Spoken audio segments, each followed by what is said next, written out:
Saya mau cerita, ada seorang perempuan yang hidup dari keluarga yang sangat soleh, yaitu keluarga Ali Imron.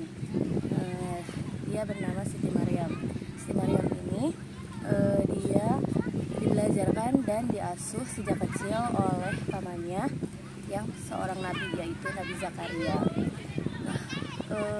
Pokoknya Siti Maryam ini tuh sifatnya tuh sangat solehah, pokoknya ya, udah makan dari keluarga yang soleh dan dibesarkan oleh seorang nabi ya. Jadi untuk kita bisa ngebayangin lah segimana solehahnya Siti Maryam ini. Nah, sampai satu hari Siti Maryam ini kedatangan malaikat apa ya? Malaikat Jibril, betul. Nah, malaikat Jibril ini menyampaikan wahyu dari Allah Subhanahu wa taala bahwa Siti Maryam akan mengandung seorang putra.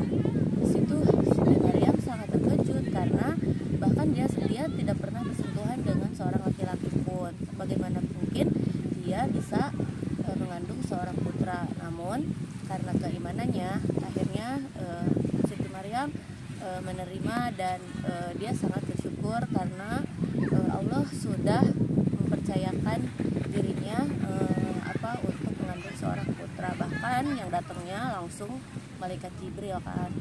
Nah, namun di situ ujiannya karena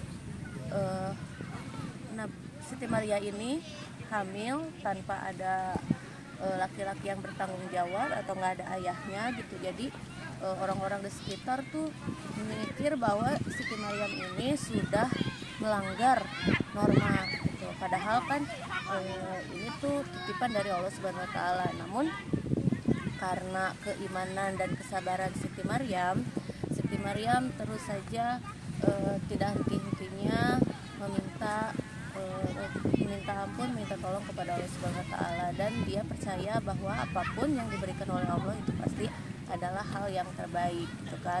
Dan apalagi dia sangat percaya bahwa anak yang dikandungnya ini pasti kelak akan menjadi seseorang yang membawa pada kebaikan di dunia kayak gitu.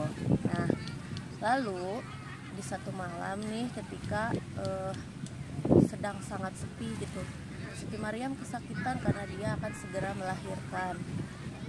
Siti Maryam berjalan, kemudian dia tiduran di bawah pohon kurma. Nah, kemudian tiba-tiba pohon kurma itu berbuah lebat. Jadi itu adalah sebagai tanda penghiburan dari Allah Subhanahu wa taala untuk Siti Maryam.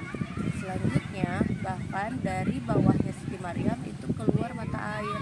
Nah, di sini Siti Maryam semakin meyakinkan diri bahwa anak yang dikandungnya ini pasti membawa kebahagiaan karena Allah sudah membersamai kedatangannya dengan berbagai mukjizat.